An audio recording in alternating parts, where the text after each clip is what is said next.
ఏమంటివి చాతిగంలో సూత్రం నిలువు అని తెలియదువా? ఎంత మాట ఇది శాస్త్ర పరీక్ష కానీ క్షేత్రీయ పరీక్ష కాదే. కాకూడదు, ఇది గృహ పరీక్ష ఎందువా? నీ తల్లి పరిపాలన జన్మ పెట్టింది, అది రూక్షాకరమైన నీ సంభవం పెట్టింది. పట్టి గుండెలో పుట్టింది కదా, నీది కులము. ఇంత ఏలా అశ్వత్థామవుడు కురుకుడు ఈ శాంతరుడు శివసముద్రుడి భార్య గంగాధరమును జరించలేదా? ఈయనది కులము. నాతో చెప్పించమేమయ్యా? మా వంశములకు మూల పురుషుడైన వశిష్ఠుడు దేవవేశ గూఢసి పుత్రుడు కాడా?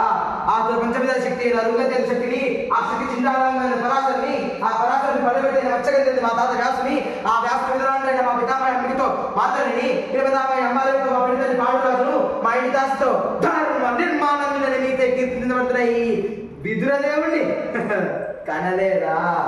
సందర్భావసరం బట్టి క్షేత్ర మీద ప్రాధాన్యంతో సంకీర్ణమైన మా కురువంశము ఏనాడో కులహీనమైనది కాగా నేడు కులము అని వ్యర్థవాదములు ఎందులకు?